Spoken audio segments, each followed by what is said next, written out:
meet and talk about athletics. But she said it's a very, very, very good spot, and she's supposed to come by here today. She told me and bring her check.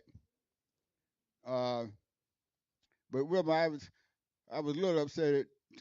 I wasn't upset. It made it sound that way, because you gave the money to Tommy, and you got yeah, but it was the same amount. I need more, Wilma. I I was a little upset too, because you drive a Porsche. Yeah.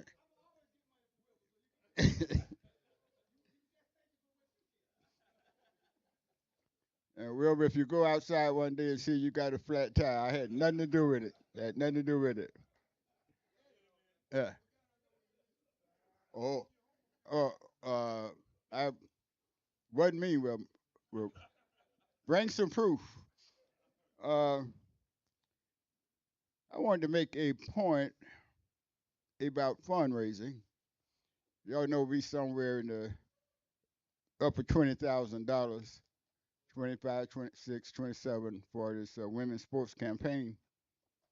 And I'm gonna throw an offer out today. I don't like to raise money. Um, it's hard.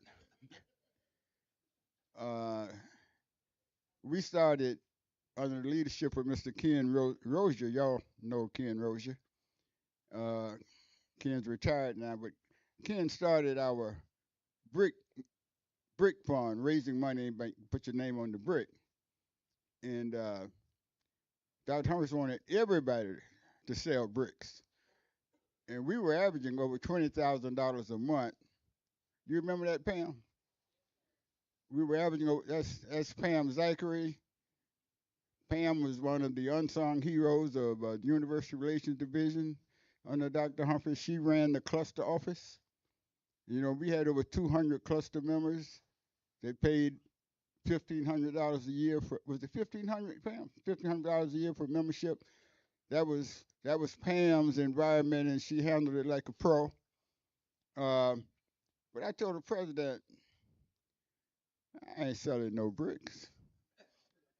I didn't tell him like that. But I also had an issue with handling his box, because sometimes the people who are coming in the box, they want more and more tickets, want to bring more and more people, and we didn't have space for that. And I was kind of fed up with it, because I thought I worked hard enough during the week that I didn't have to work on Saturday. So he thought differently, and things went his way.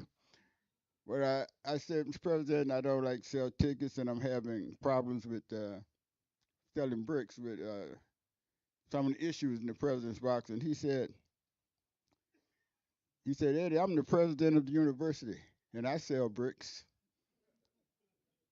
He said, all the hell you catch from people out there, I catch the same hell. So, and I'm the president. And so I got another outlook on the situation. And so I became a pretty good fundraiser. I think Pam would support that. Uh, and I mentioned that because I wanted to give a shout out to my good buddy Ken Rozier, who raised all that money. Oh, and I have an announcement from Dr. Brian Lucas, who's now an assistant vice president at Clemson. He wanted me to announce on this program, so he can see it, that he's sending $1,000 for the campaign. And he wanted all you guys to know.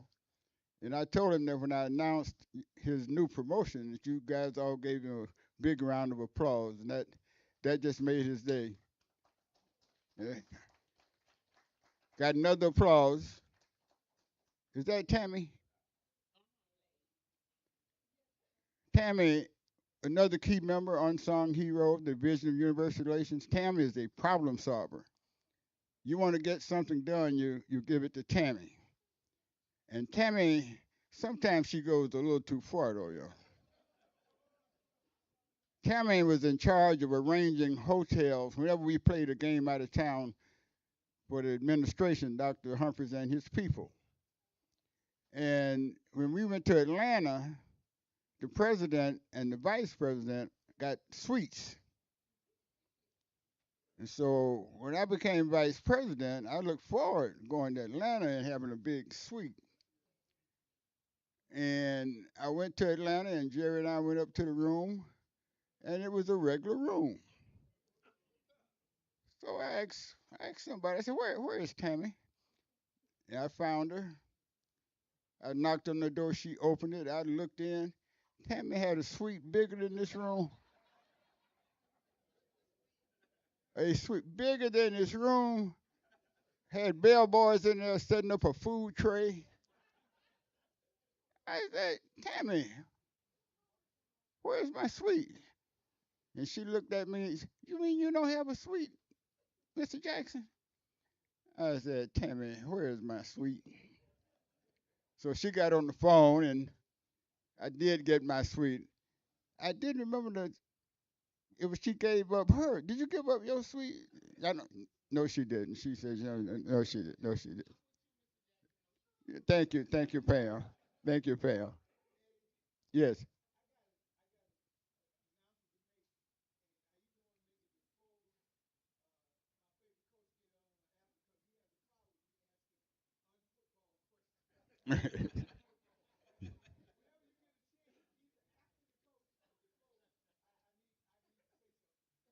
Okay, is it sort of brief? It's not the usual Tommy announcement.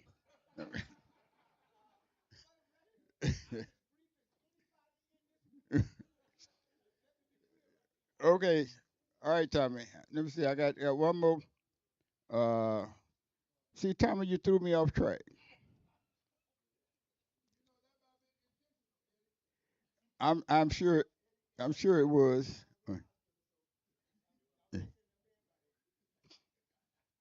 I think I better stop with my plan and bring up Coach Simmons. But before I do that, I need an apology to Coach Simmons too, because Coach Lee, I don't know what happened with the sign when the people took over all these seats so quick. I was momentarily distracted by Jerry, and I wasn't able to solve it. So for you not having a seat at the table, and I don't know what happened to your sign. I think Tommy may have taken it up. So.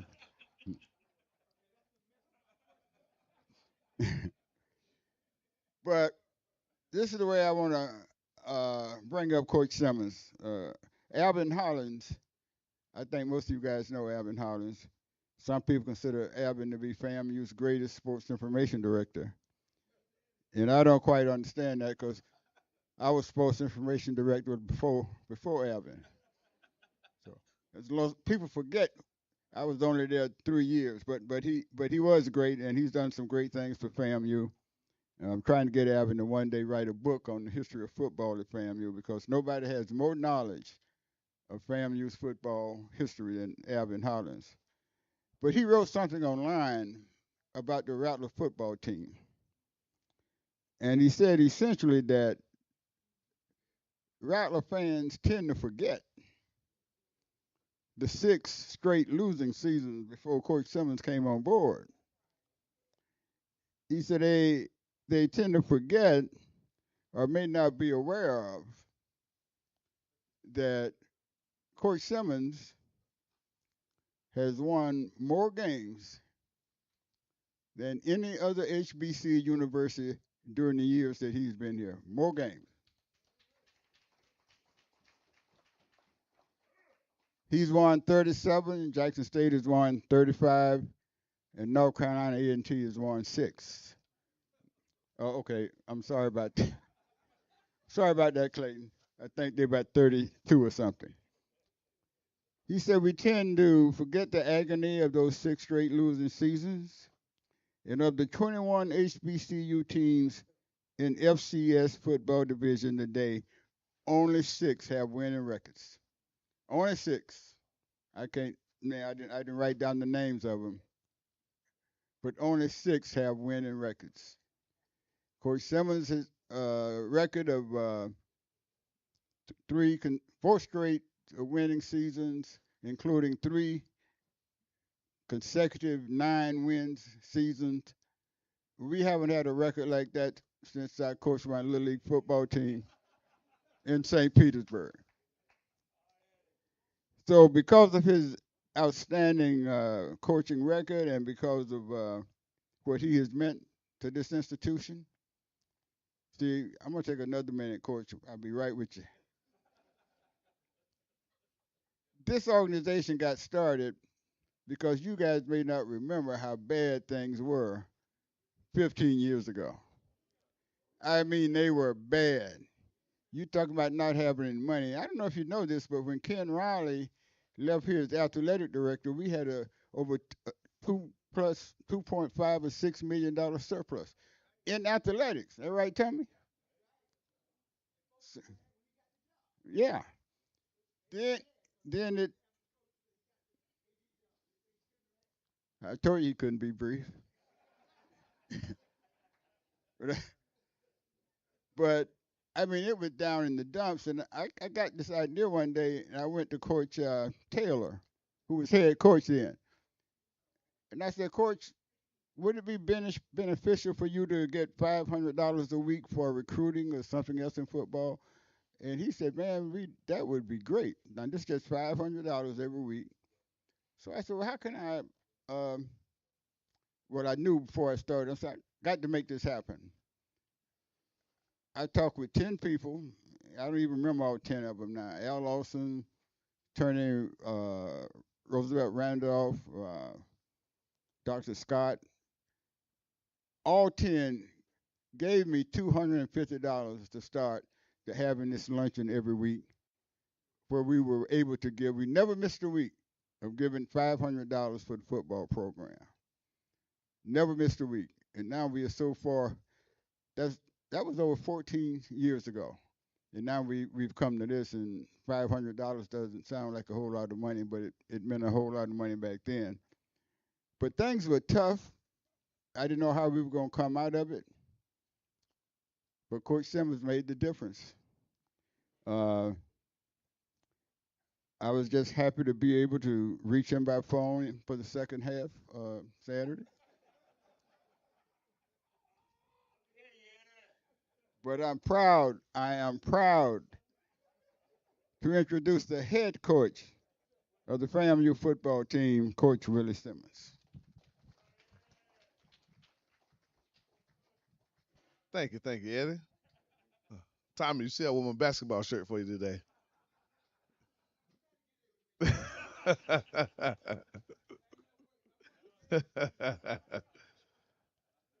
Well, obviously it's always great to be here, and Ed, I do think the service was really bad up at Itabena this past weekend, so it took some calling Sprint and Verizon and trying to get the networks open, and we were finally able to reach you by halftime. So I really do appreciate you standing by the phone because we we we needed it. It just wasn't working. The phone wasn't working. It was some bad service up there. Um, but obviously, you know, a lot has been said about a lot of things. I just one first and foremost, I have the utmost respect for Rattler Nation, what you guys stand for, what you guys do. I love everyone who loves Orange and Green. Everyone. I don't hold people. My uncle's here. He knows me since I was born. I don't hold grudges. I think life's too short to hold grudges. And people say argue. I haven't argued with a Rattler fan since this morning with Ray Matthews. And he about the only Rattler fan I'll argue with is Ray Matthews.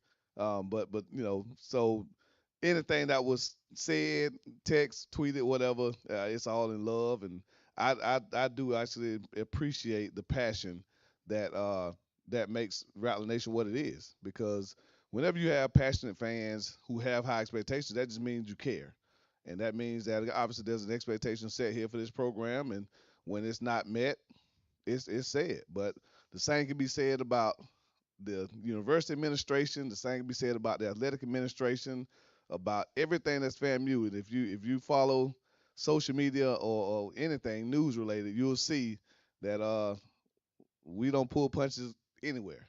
We will come for Dr. Robinson's head in a New York minute.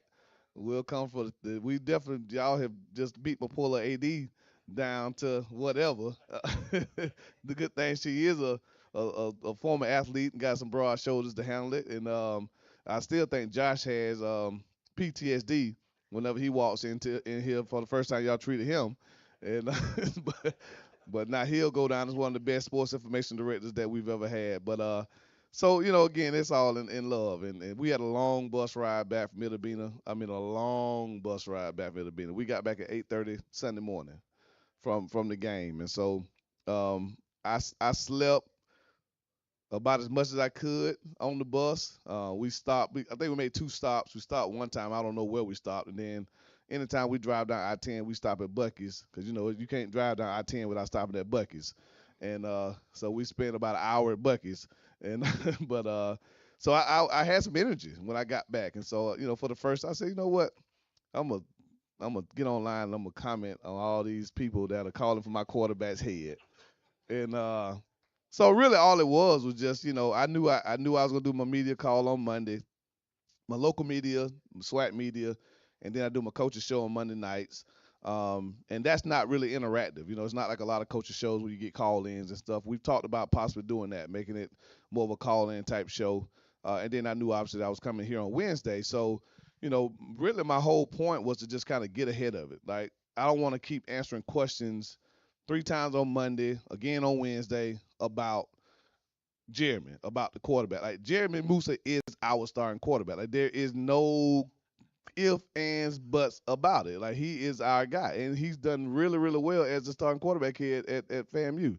And so that's really why I commented. I just like I don't want there to be this narrative all week of is coach gonna make a change? Is this gonna? No, we're not. Like we've won 80% more games with Musa than we've lost. And because of that, he's earned the right to be the guy, and our guys believe in him. We believe in him. And I think, the vast majority of Rattler Nation believes in him. But at the same time, our very first meeting when he got here, it was with all the quarterbacks. That position is unique in sports. I think the quarterback position is the most heavily scrutinized position in all of athletics. I don't think there's another position in sports, football, basketball, baseball, soccer, track and field, you name it. There's not another sport that's more heavily criticized than the quarterback position because he is going to be the leader of every team he plays on. Whether he wants to be or not, he's the leader, he's the face. When things go well, he gets a lot of credit he doesn't deserve. When things go bad, he gets a lot of blame he doesn't deserve. And that's right up there with the head coach and the play caller. And I just happen to be the other two. So again, I know the other one's gonna come at me. And so we had that talk, and again, I told him I played the position, you know, um, Eddie had some prior engagement, so he would have been at that meeting, but he wasn't able to make that meeting because, as a quarterback, Eddie understands that's like too, but no, you gotta have thick skin to play the quarterback position, especially at a place that's as passionate as FAMU and the history we've had with quarterbacks, all the way back from, Steve Scruggs back in those days, all the way to now, we've had a history of great quarterback play. And so when you know, fall short of that expectation, whether it's real or perceived, because the reality of it is most of it's perceived, it's not real because my thing, and I always laugh, I say, well, I don't really make assessments on the quarterback position or any position until I watch the film because we have a saying in coaching that it's never as bad as it seems, and it's never as good as it seems. When you come from a game or from a practice, and from the naked eye, you like, man, we had a great day of practice today, or we had a great game today because of the stats or because you made some plays, and you get and watch the film, and it's like, oh my God, what in the world were we doing out there? Like, it's terrible. But a couple of big explosive plays mask a lot of really, really egregious mistakes. On the flip side, you may feel like, man, we played terribly. We gave up 2 big balls. We jumped off sides this one time. Like we played poorly today. And then you turn the film on, it's like, aside from those 3 plays, we were spot on.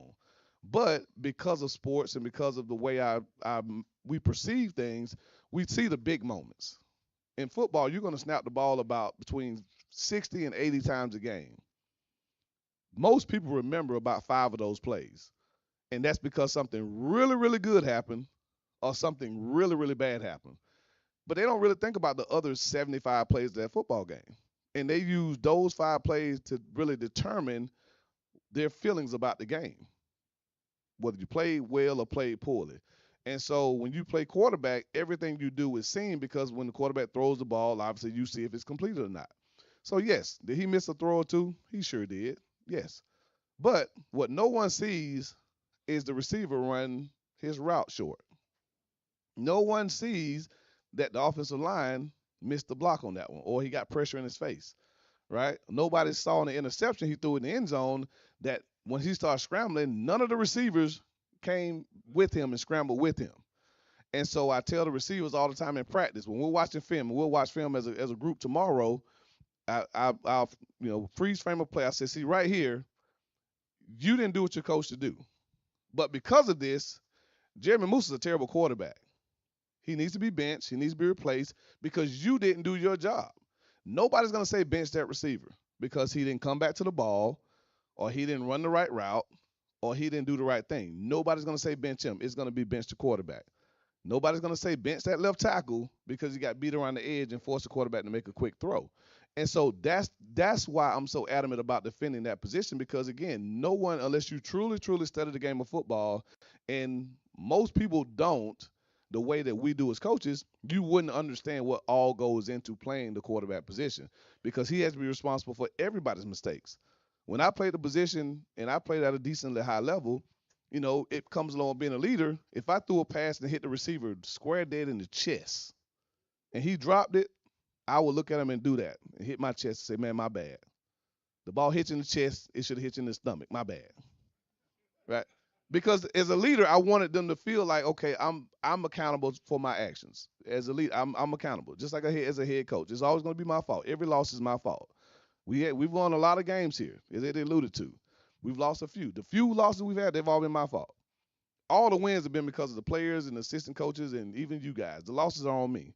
And that's what a leader does. He takes blame. So Jeremy has a big target on his back, but he also has broad shoulders to bear that burden. So, again, didn't want to make a lot of the talk this week about that. Just wanted to put that out there that, he's earned the right. It wasn't given to him. He's earned the right to be our quarterback, and he's earned the right to lead this program. He's going to continue to do so until, God forbid, injury takes him out. Now, if he just goes out there and plays completely terrible, which I know he wouldn't, then that's a different conversation. But he didn't. And so, again, we, did not play really good football offensively the first half last week.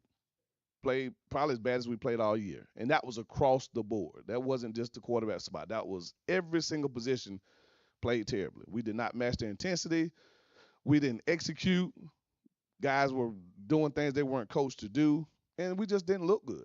And so at halftime, that's really, my message, and I've had some pretty animated halftime messages before. This wasn't one of them. It really wasn't. It was simple.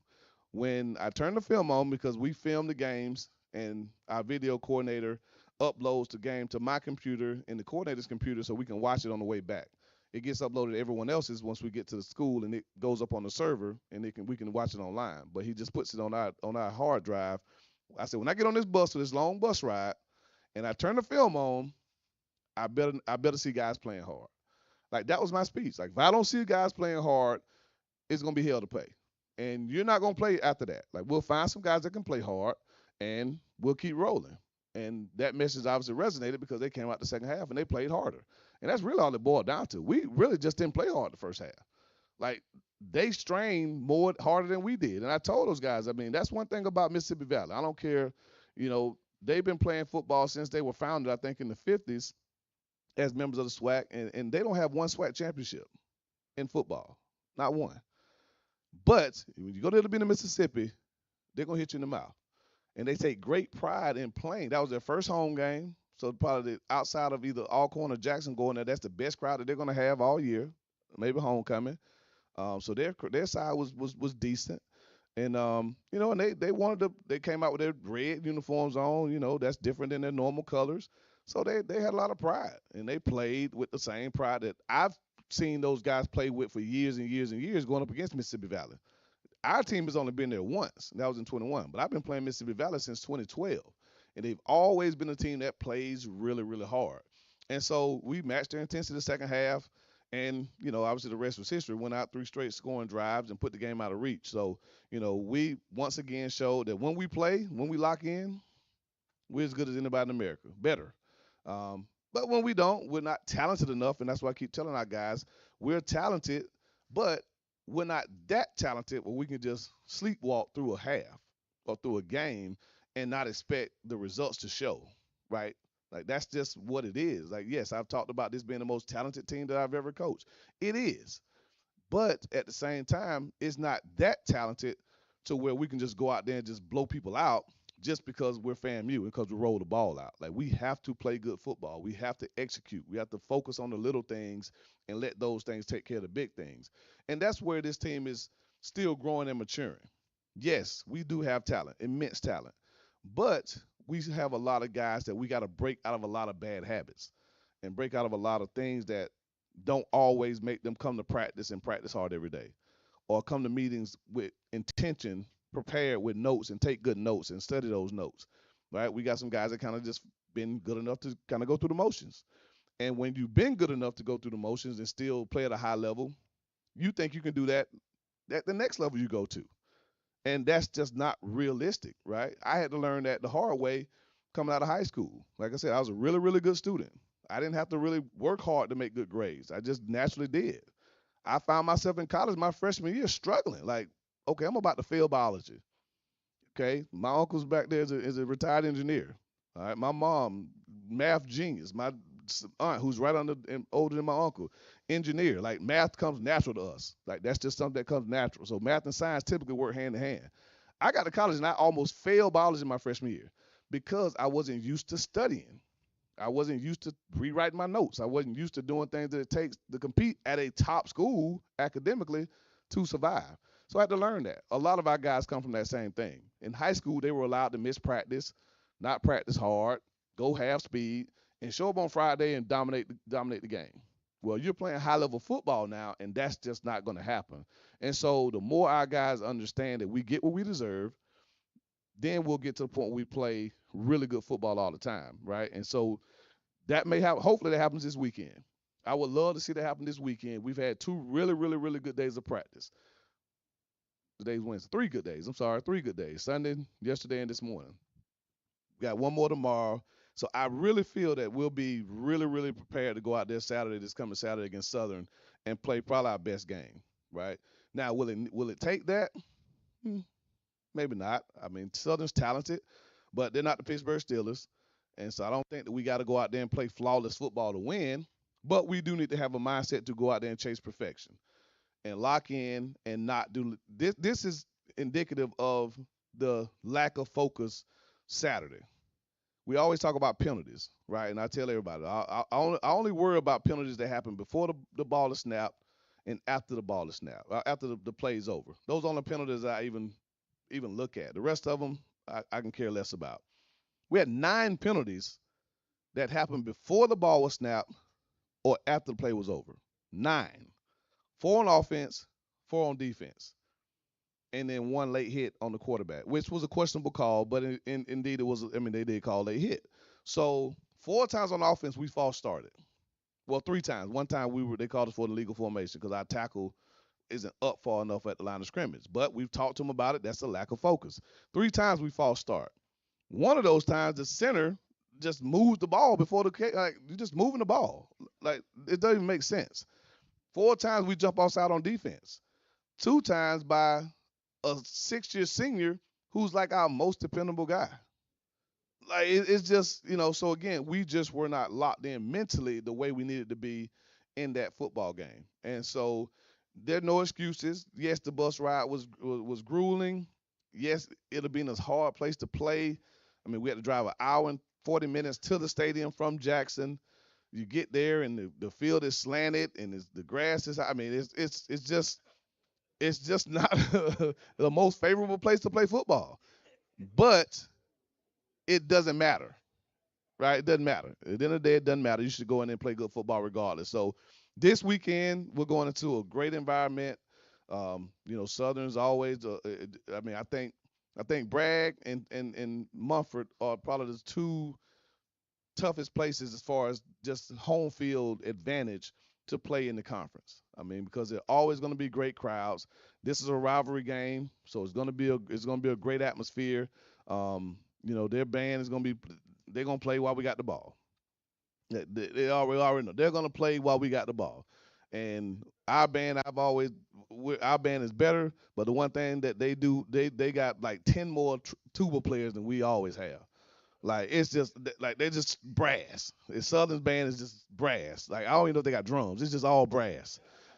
And I didn't realize it until 2 years ago. We went down there and the 100 went, and so I don't know what point of the game it was. Probably shouldn't be doing this, but I'll say it anyway.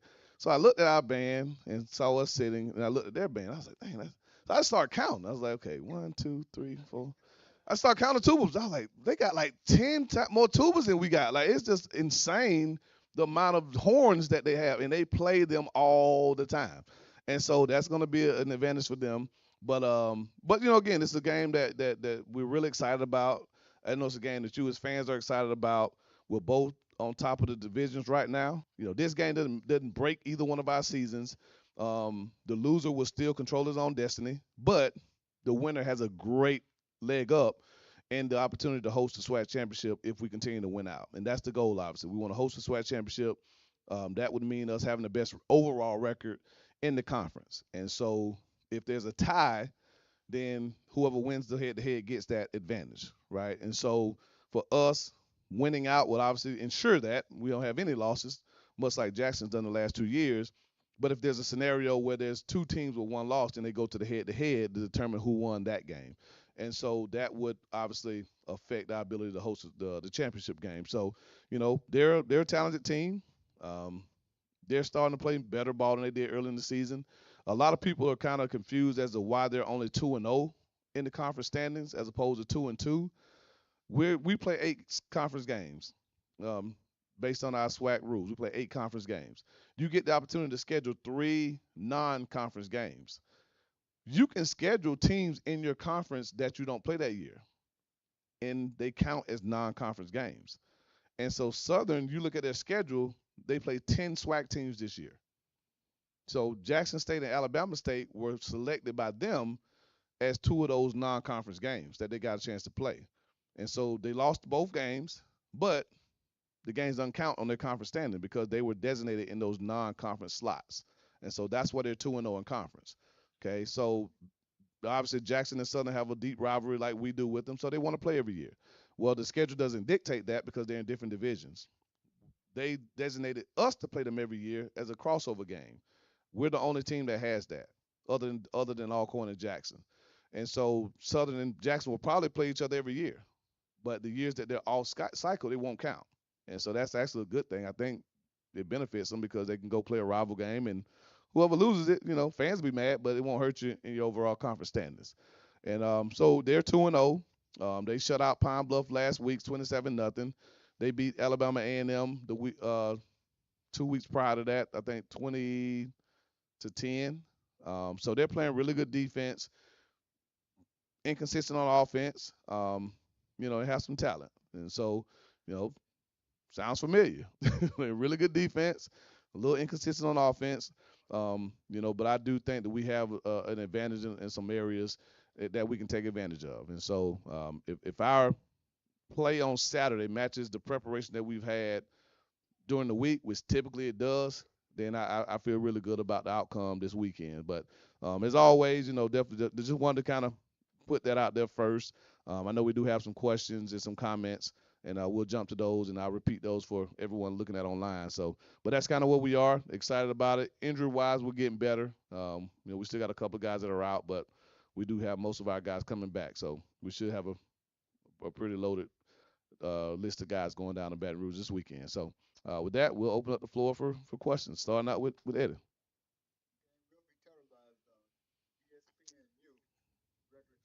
Yes, ESPNU will have the game. I actually just did a media call with Jay Walker and Tiffany Green, so they will have the game.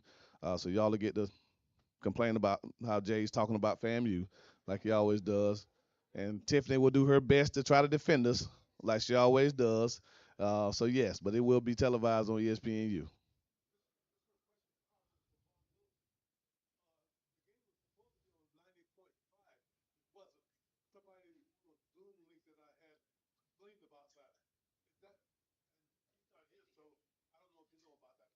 Last week's game or this week's game? So Last week's game was not on the radio. Yeah, I'm not sure why that would be the case.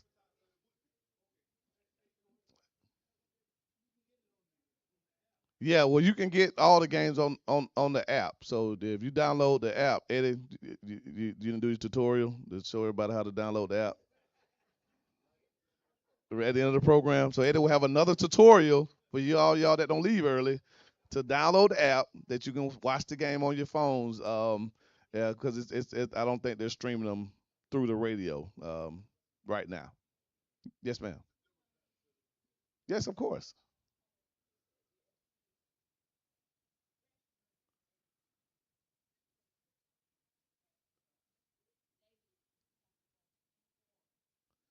The restrooms at Bragg. Yes, so I know that was addressed the last time AD Sites came, and she's aware of that, and we're definitely working towards. So I know the ask that Dr. Robinson, his ask to the city for the blueprint for more money. That's the first area that it will address is the restroom. They're working on the restrooms in Bragg. Well, yeah. They do have. I know they have some porta potties around the facilities at there, but I think AD Sites. Yeah, we'll make sure we. Yes, man.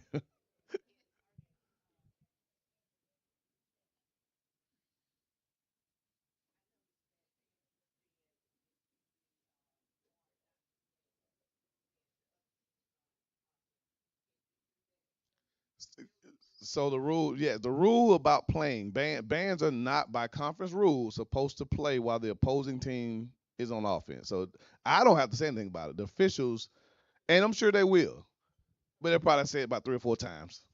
Yeah, they'll probably play about 3 or 4 times. Um, I mean, I don't. Did Valley play while we were on the field? I, I, I don't know. Yeah, but Southern, you will hear them if they do. Now they're. I'm telling you, their band is. Well, they're obviously loud, but they're smart too. So this is what they did, and this was years back. This was during the SWAC championship game back in 2014 when we played. I was at the OC at Alcorn State. They weren't playing their instruments. They were tapping the drums with their sticks. They weren't beating the drums. They were just tapping them. So the echo from the was while we had the ball, and we kept false starting. Go. I mean, it was insane. Like I was losing my mind, and I was like, "Why would they say, Coach? We keep hearing this sound." So they're slick. So we'll warn the officials about that. The officials ask me every game, like, "Coach, anything we need to be alert for?" They ask me about the other team. Do they do anything? The other team? I'm like, "No, the team's fine. It's the band that you got to be mindful of." So we'll definitely be ready for the band. Boss stepped out, so somebody got to ask Boss's question. He's he left early, had to leave early.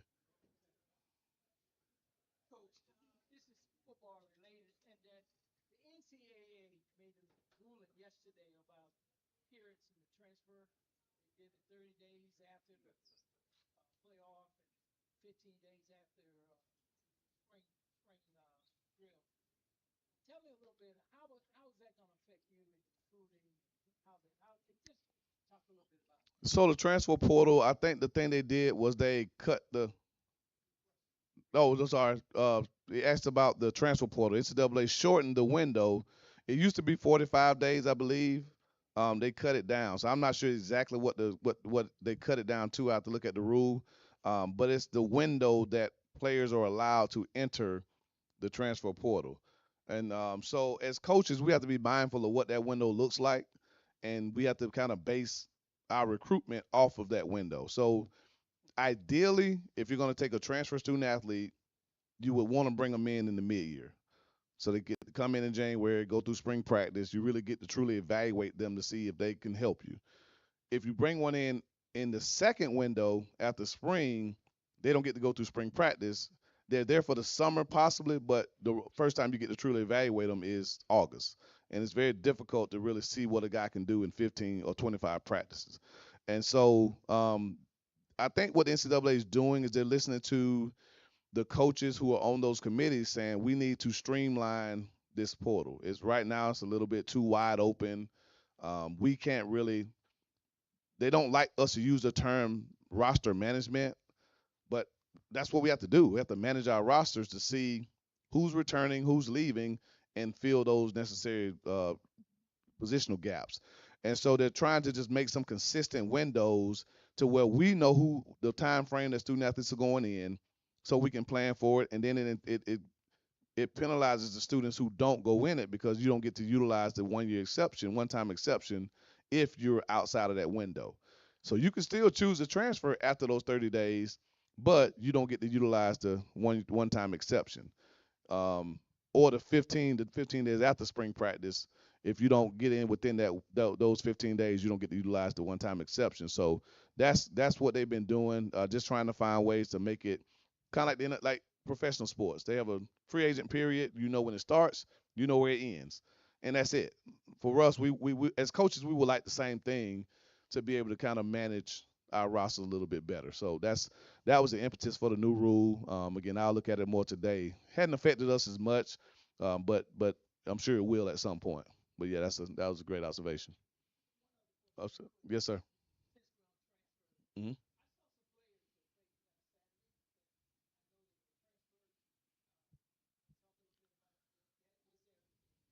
Yeah.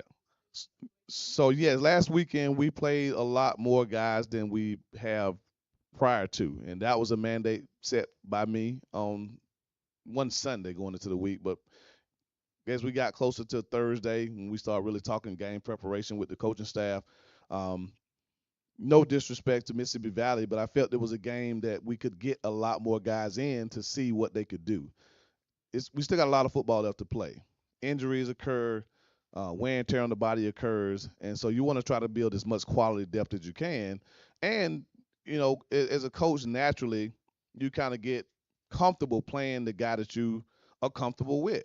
So if there's a returner that's played a lot, you will play that guy just because you know what he's going to do, as opposed to that maybe transfer who came in, who the talent's there, but you just haven't seen him play. And some of our transfers play early in the year may have given up a play, may have had a mistake, and just human nature a lot of times, which I don't subscribe to. Sometimes you just kind of remember that mistake and you put them on the bench, right? And you don't bring them back off the bench. And so I wanted to make a conscious effort to tell our coaches, hey, play these guys as much as you can. And so you did see guys like Deco Wilson who came in and, and had a really good game. Um, KJ Burke is Deco's a safety, number 11. KJ Burke's not a transfer, but he's a freshman, redshirt freshman from Jacksonville. He played a lot and made some plays. So we're more comfortable now playing him. Leland Wilhoit played some at running back, and gave us a spark there. So, those type guys, I think you'll see more of some this weekend. But as we get into the season, to continue to build quality depth, and that was really what that was about. So we have this week's game, then a bye week.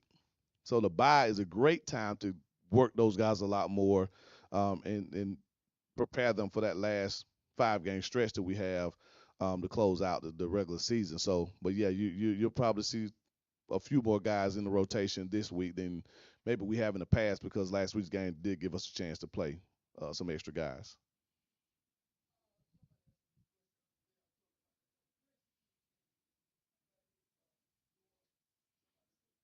The team is staying in Baton Rouge. Um, we're in Baton Rouge, but I ain't giving you the hotel we're staying at. We don't need Dr. Walker running around messing with our boys.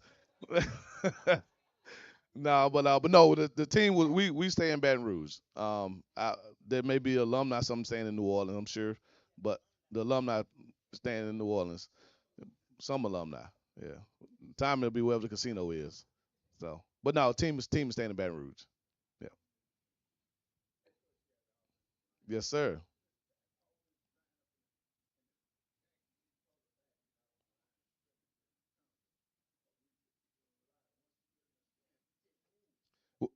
So the penalty for the illegal formation,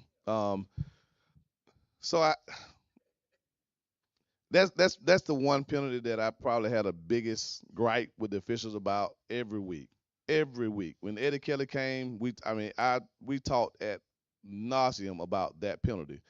So the rule says that the offensive lineman's helmet has to break the hip of the center, right? So obviously the center puts his hand on the ball and he's in a stance.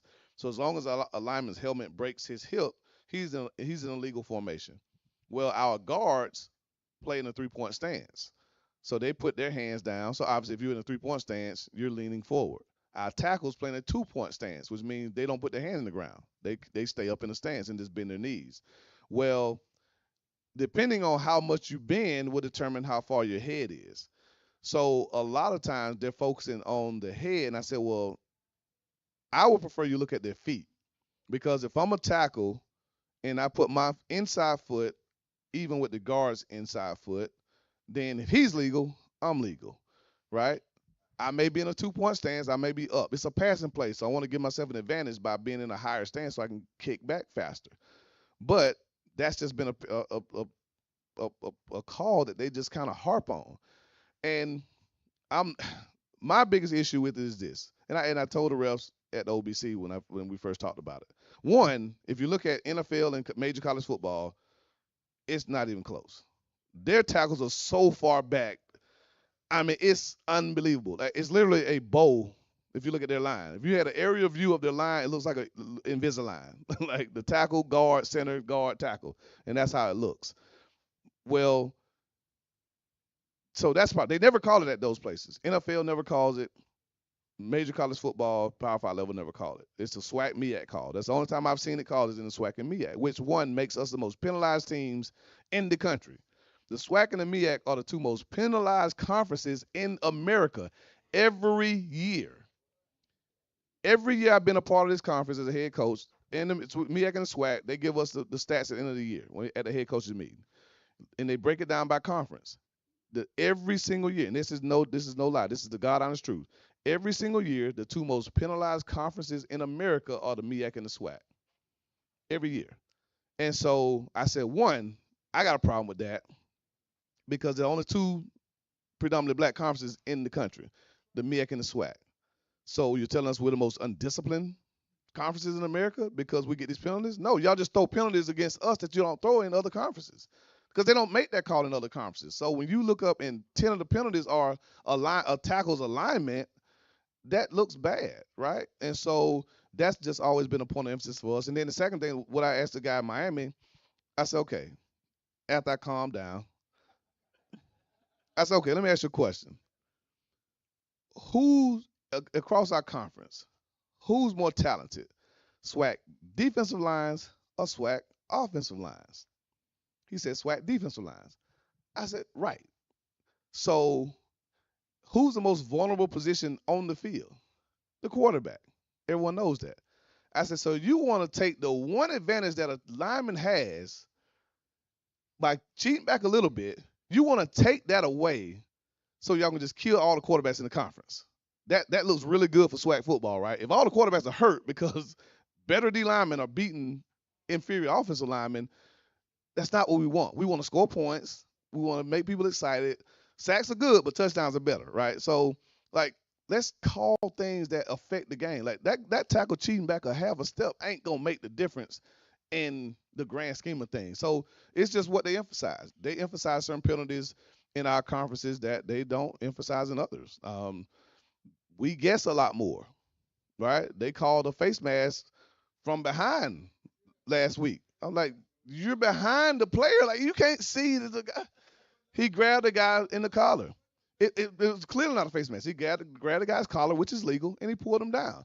But because you assume that he face masked, you threw a flag. Like we can't do that, right? And so that's just kind of, but it's that's one of the things I talked to Eddie about all the time. Not this Eddie. Not this Eddie. Eddie Kelly, the head of officials. We talk. Eddie, that's one thing about him. He's responsive. He'll call. If they miss one, when they took that down away from us, he called me first thing Sunday morning.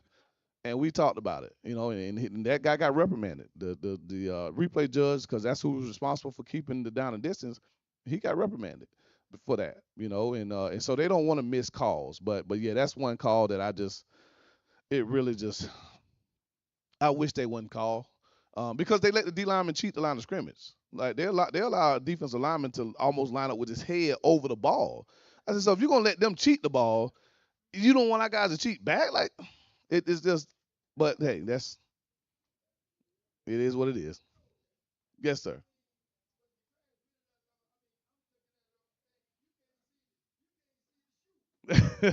Was the grass that long? Well, I think the combination of the grass being long and they have a natural crown on their field makes it so if you're on one side of the field, you may see up to the guy's shin because there's a natural crown. Like and when I say crown, and so in the old school, because everybody ran flex bone, triple option, you wanted a crown.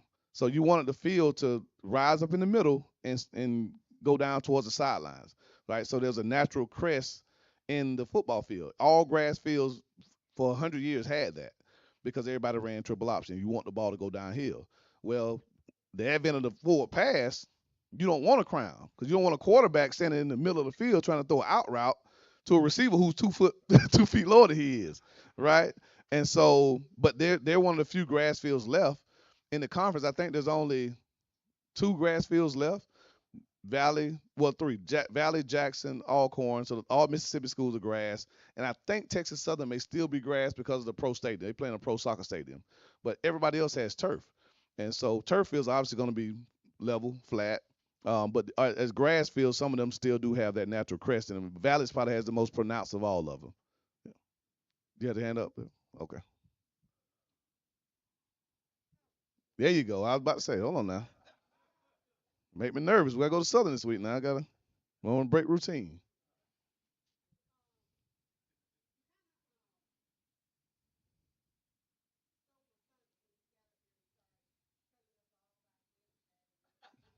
I knew that's why I did it too.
All right. Well, Miss Tommy Mitchell, we'll take care of Texas Southern in a couple of weeks. We're gonna focus on Southern this weekend.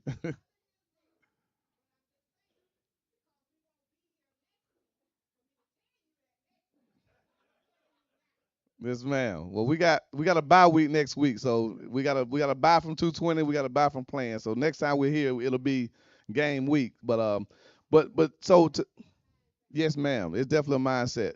And the two things about both interceptions that Jeremy threw, the first one, I'm trying to think which one was first. The first one, he didn't key the weak side safety. So they're a football terms. They play quarters coverage with four DBs on the back end, and we knew they played quarters coverage. So we had a post concept, which is a deep ball down the middle, um, to try to take advantage of it. Well, he assumed that they were going to just stay in quarters coverage. So he didn't key the weak side safety to see how far he dropped. So that was one thing. They actually did drop the safety back, and he played deeper than he had shown on film. The second part was the receiver who ran the post was 2 steps too short. So we tell him to go 9 steps. He went 7, and he went too flat. We call a post ball, and it's called a post because on the football field you have what in the back of the end zone? Goal post, right? You have goal posts. A goal post is a stick in the middle. It's a little flat bar, and it's 2 little half H's. Well, if you're running a post on the right side, your aiming point is the near upright. If you're on the left side, it's the near upright. Well, the receiver ended up all the way on the other hash, which is way past what we want to aim on a post route. And so Jeremy threw the ball to where he was going as opposed to where the spot is. And because he was too flat, the safety dropped deeper, hence interception. So it's not necessarily throwing it up for grabs. He threw it to the one guy he's supposed to throw it to, but because of being short on the route, running too flat on the route, and then Jeremy not keying how deep the weak side safety had gone to see if you can flatten them out, hence interception. That's one. The second one was fourth down. So we tell Jeremy, now, we had a missed assignment by the running back the play prior to when the running back kind of came out of the backfield and he dropped it right there in front of the guy. Well, he's supposed to stop running because the defensive back was dropping back. Stop running, be open, catch the ball, get a first down. He kept running. Jeremy threw it to him. He dropped it. That was third down. Well, now it's fourth down, and now you can't do anything but either convert the fourth down or lose the ball on downs. So we ran a play. They jumped into a coverage that we didn't expect. So the primary read wasn't there. The secondary read wasn't there. Jeremy started scrambling. Again, none of the receivers worked with him. Well, at that point, you got a choice to make. You can just try to outrun the defense, which there were 2 guys coming at him, or it's fourth down. You got to throw the ball. Like, you have to throw it. There's literally nothing you can do because if you keep it, you're going to take a sack, and they're really going to be talking bad about you. Like, you can't do that on fourth down. Like, you got to throw the ball. So he threw it up in the back of the end zone. Like, the one place that we say is the safest place to do is just throw it up in the back of the end zone. Man, it goes 6-3. Give him a chance to go up and catch it. Well, he didn't. The other guy did, right? And so thank God they called a penalty or they would have run it back. So the second one was more of it's fourth down. You can't hold the ball. You got to throw it up.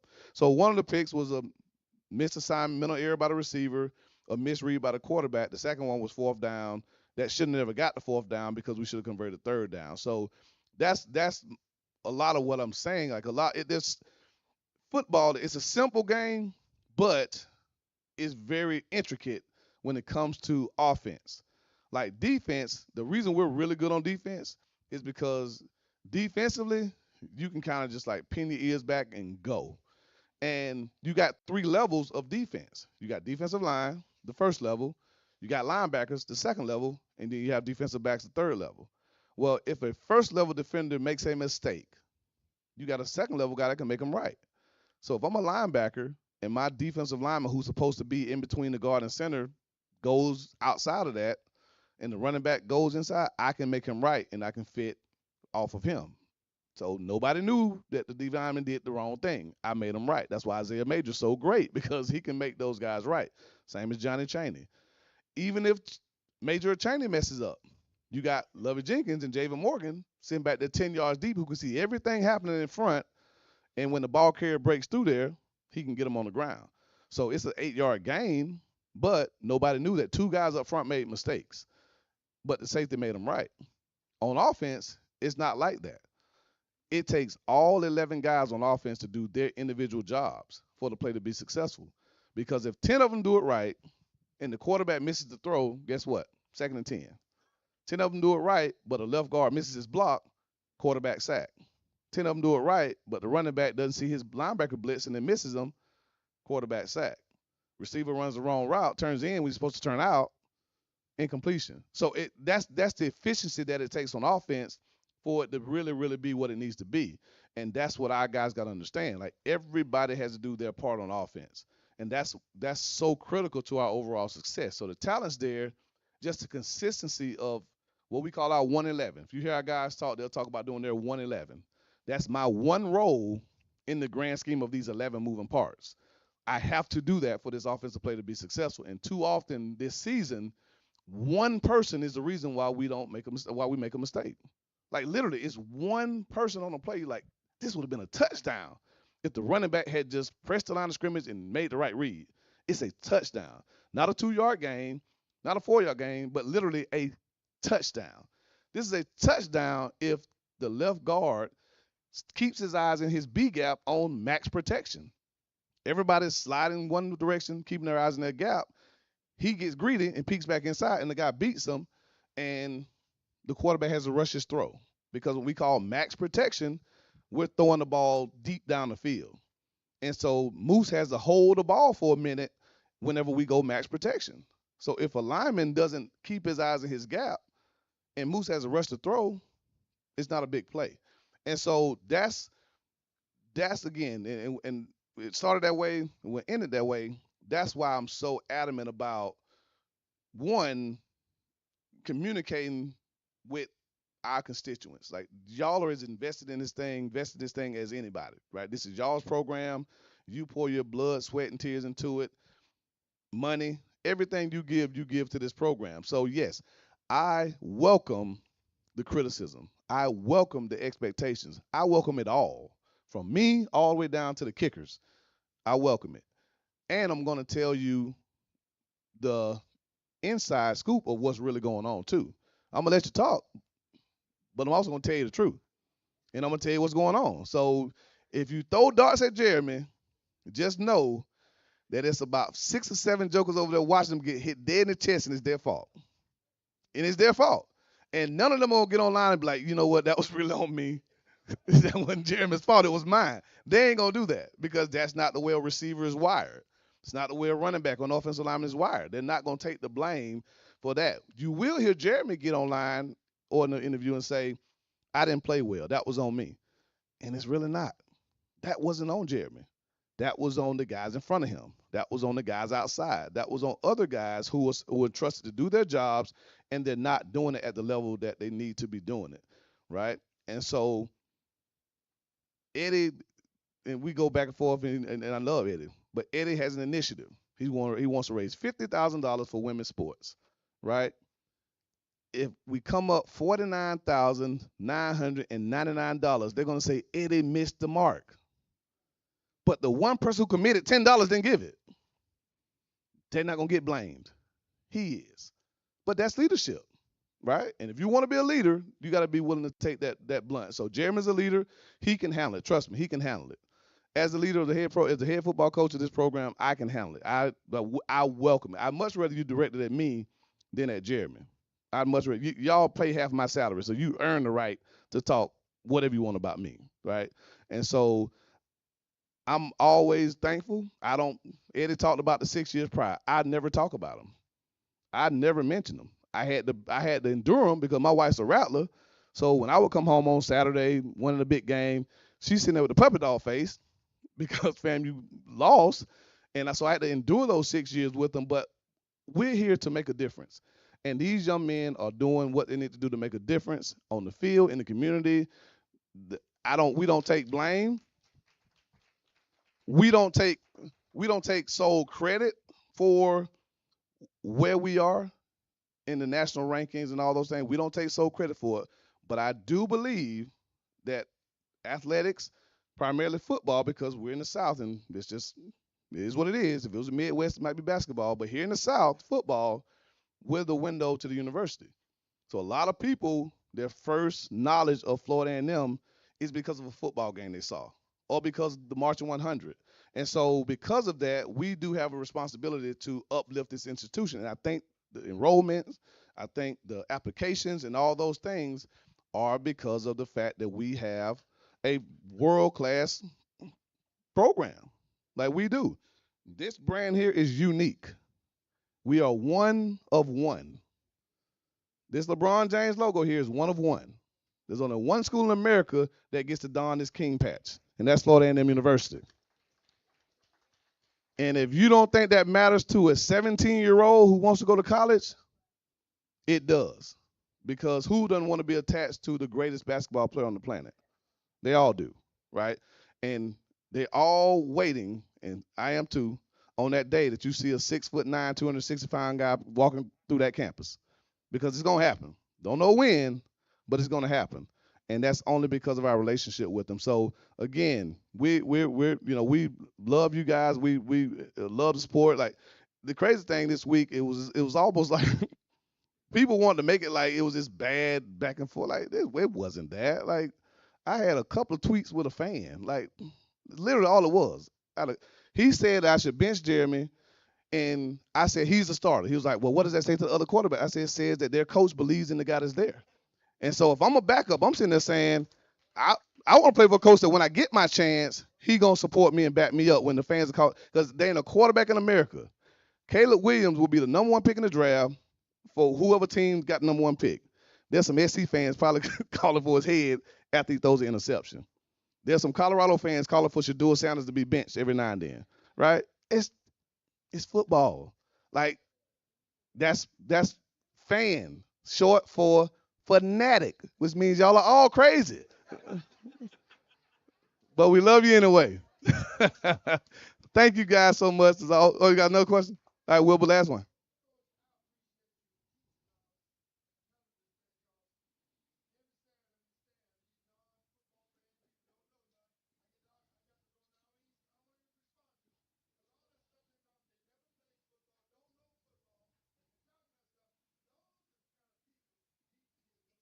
Well, they listening. They listening. They listening. And you'll be surprised. Like literally, I like the couple of people who commented. They actually messaged me on my inbox and they apologize. Like, Coach, I'm sorry for what I said. Like, I don't take that stuff personal though. Like, that's the thing. Like, but y'all always talk about how much stress I put y'all on and the team put y'all. Y'all do it to yourself because you're sitting there arguing with a joke in the stands. Who don't know what they're talking about anyway? Like, why are you arguing with him? Trust me, you ain't got to defend Coach Simmons. Trust me. I'm contracted through 2025, so you ain't got to worry about nobody talking about Coach Simmons. And Moose got 7 more games, so he's solid. Until those 7 games up, we ain't got no quarterback controversy, so they can say what they want about Moose. They can say, tell them to talk about Eddie. They want to talk about somebody. Talk about Eddie Jackson. Yes, love.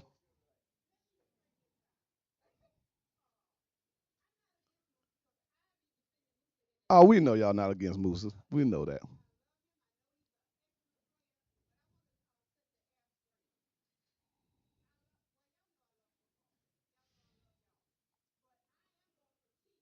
Of course, and I welcome the criticism. I told y'all, I look forward to Wednesdays. I'm one of the few coaches in the country that look forward to Wednesday afternoons. Yes, ma'am.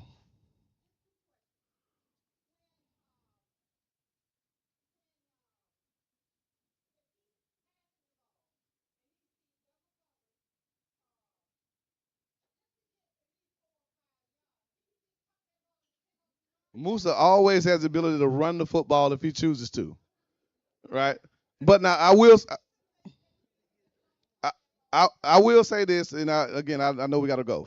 So I grew up as a black quarterback in the late '90s. So what I'm saying, you think about the guys that played the position in the '80s, the '70s. Again, as great as Ken Riley was, he never got a shot to play in the quarterback in the NFL. Like not even a shot. Like the day they drafted him, like you play cornerback, like immediately.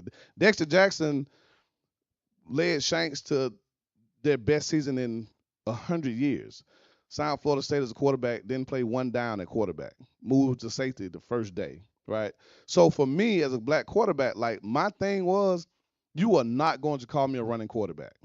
Like the University of Nebraska called me, and that conversation lasted about 5 seconds. I said, Coach, I appreciate you calling me, offering me, but y'all run the flex bone. I'm not coming because I was not going anywhere where they were going to run the quarterback. You were not going to call me a running quarterback. I was not going to be stigmatized as just a black kid who can just run that could throw a ball okay. I was a quarterback who had the ability to extend plays with my legs. And so for a lot of us, that plays in our psyche. Like, I ain't just gonna be running to be running. Like, there are times where maybe he can run for a few more yards. But because we fought so hard to overcome those stigmas of just being, I mean, Lamar Jackson is one of the best quarterbacks in the NFL, and you still got people saying that he can't play the position. I mean, it's insane. Like he won MVP. He led the league in passing efficiency, touchdown passes, completes 70% of his passes, and people still say that he shouldn't be an NFL quarterback because of one reason, right? And you look at Musa, and he doesn't look like most of us. Musa's dad is Egyptian. He's as black as they come from the motherland. Like, he ain't white. When it comes to that, right? Musa's dad is Egyptian. Okay, and Champ might not know where Egypt is, but the rest of us know Egypt's in Africa, right? And so he's a black quarterback at the end of the day. And so he has had to overcome those things too. So yes, there are times where maybe he can run the ball more and pull it down, but we got dynamic receivers, dynamic playmakers. I much rather see the ball in Marcus Riley's hands and Jamari Cherie's hands and those guys' hands. And so that's why maybe sometimes he doesn't run when he could, right? And so, but that's just it's part of the position. Like in football, you got to make quick decisions that fast, and the ones that are right, man, they look good. The ones that are bad, boy, you better be ready for the for the criticism. And that's no different for me as a play caller. Like I call plays, and it's the perfect play call, and somebody busts them, and it's the worst play call ever. Or I make the worst call against the worst defense, and somebody just makes an amazing play, and boy, I am a guru. Like that's happened more times than not. Like the plays that we've run, a lot of football plays have come about because of mistakes. Somebody made a mistake and it worked so good. You're like, oh my God, we need to do this all the time. I'm dead serious. Like that's how football has evolved. Like the forward pass, option football, like, all those things, zone read, the stuff that people are doing. Like the first time that was because the offensive lineman didn't block the defensive end, and the quarterback saw the guy running right at him and pulled the ball and started running. They was like, wow, you can do that. Like you can not hand the ball off and run. Yeah, now everybody does it, right? I mean, that's the way the game evolves. But no, he don't. I mean, we don't teach throwing in double coverage, and he doesn't do that often. But the one thing I do tell Jeremy, and this is just, he has aspirations of playing at the next level. In high school, a wide open, an open receiver in high school is standing from me to Dr. Walker. A wide open receiver in college is standing from me to Eddie Jackson. A wide open receiver in the NFL is standing side by side. Because the higher level you go, an open shot in basketball in high school, you can sit there and bounce it, give it. Open shot in college, not so much. In the NBA, you're never wide open. Like you better get that shot off of some 6'11" guys coming to block it right now. Like so, the margin for error, the higher level you go, just shrinks. And so you may say that's throwing a double coverage. No, that's throwing a receiver open. And it's the receiver's job to create separation and catch the football, right? And so he's got a big arm. He's gonna test and throw some balls in windows that I wouldn't advise some of them backups to do. Like you got to know your ability. There's some shots that Steph Curry's allowed to take that I wouldn't advise that rookie point guard to shoot. 35 feet out is not taught. Like Steph Curry, that's open for you. And so what's open for Moose ain't open for most average people. He's an elite quarter. Like he has elite level talent throwing the football, and that's why NFL scouts love him. Like they thought he was good, but when they came and watched Xavier Smith's pro day last year, and Moose was throwing to him, them scouts left talking about number 8. Like, who is that guy? We need to put him on our list. And now he's on everybody's list. And so that's where he is just I place more on him than I would place on other kids because of his ability. Same as I did with Ryan Stanley. And y'all crucify him too. Now he was white, so that's a little bit. He's all the way white. Moose black. So everybody looking. Jeremy Moose is black. So stop talking about playing white quarterbacks at FAMU. So, well, last thing, I know y'all got to go. Yes, sir. K Dot started the game and rolled his ankle, and then so we pulled him out. But he'll be ready to go. K Dot will be ready to go this week. Yeah, yeah, he's gonna play. Miss Johnson, come on. I know we're gonna let Miss Johnson ask the last question.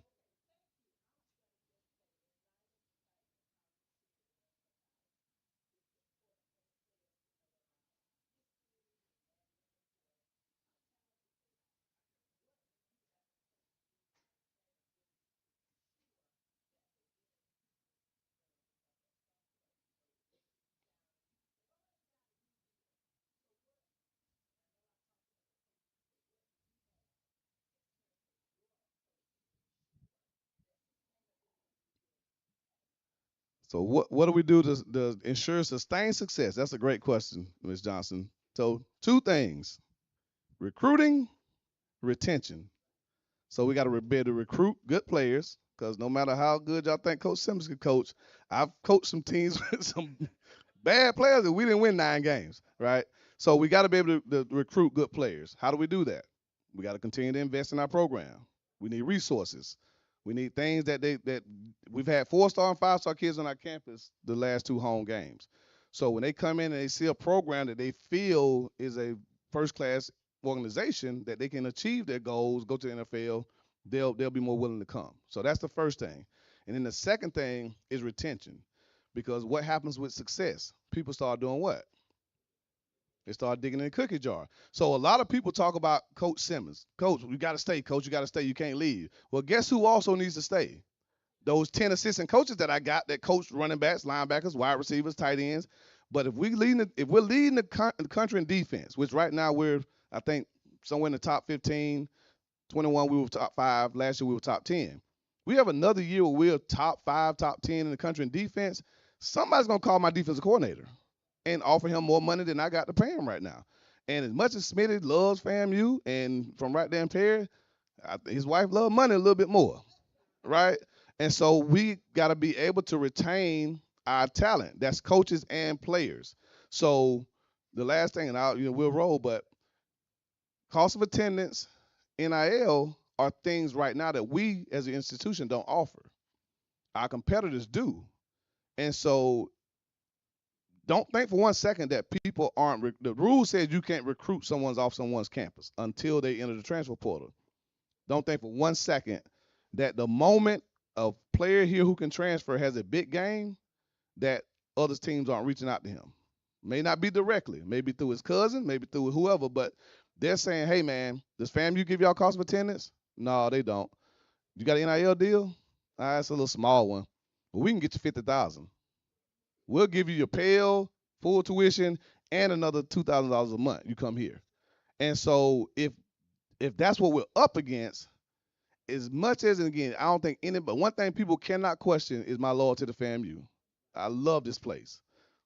It made my family. FAMU literally made my family what it is today. But FAMU's name, as great as it is, ain't gonna win over money. It's not. So don't think recruits are gonna come here just because we're the number one public HBCU or because of our long, rich history, which is second to none. They're gonna go where the money is, and so we can't fund our program the way that allows us to remain competitive at the highest level. Now, we just want to be a top team in the SWAC, we can do that. But if we want to be nationally one of the top teams in America, we got to increase our commitment across the board. And that's you, that's me, that's people watching, that's everywhere. And so again, that's what it takes to get there. And we can, with y'all's help. So appreciate you guys. Again, I know it's been a little long, but I love it. Eddie, Eddie, hurry up.